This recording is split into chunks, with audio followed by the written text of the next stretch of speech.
my thoughts on that, I would say, is, we live in such a litigious society that, there's so many, I don't want to say lawsuits, but just the crypto ecosystem is so based around, the SEC and Gary Gensler and some of these protocols where there's people out here kind of promoting cryptocurrencies or educating people on cryptocurrencies to do a particular buy, sell, or trade. And I just think that when you have a solid foundation of certification, that kind of allows people that are viewing you as an audience member to kind of have a little bit more confidence that what you're telling them is actually true, and then you're following the guidelines of a certification platform such as C4 that has stringent policies and rules and educators that really know what they're talking about, such as yourself.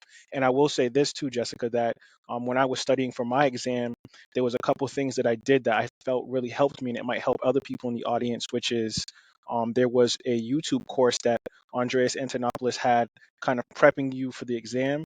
I give that a thumbs up because that was super helpful for me. Like that was Yeah, like the one one of on the our things that, YouTube. yep. Yeah. And then there was one that you had very recently where you were talking about securing your Bitcoin and keeping it safe. That was extremely helpful for me. And I just think that taking those or watching those per se in conjunction with having the prep exam, it's like a straight shot. And I just wanted to thank C4 and yourself for bringing that exam to light because it really has helped me as a podcaster and a YouTuber that when I talk about Bitcoin, I have some validity and certification to back up exactly what I'm talking about when it comes to Bitcoin. I love that. And I do love that the information was brought together by a bunch of different people with different experiences and different belief systems so that it is as unbiased as I think you can get. That's my opinion, which is obviously biased.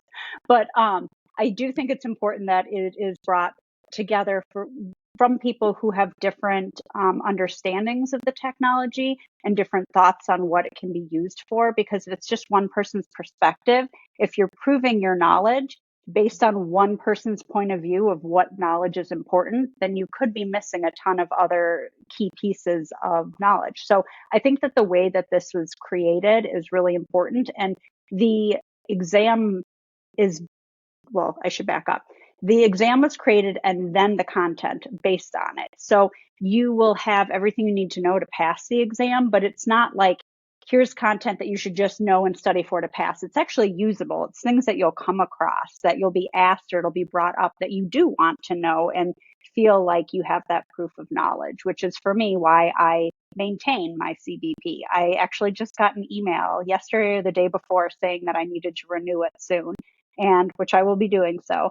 But my first thought was, oh gosh, how much has it changed? And am I prepared still? And I thought, well, that's a kind of a good question, which is the whole point of it. Will I pass? I assume so.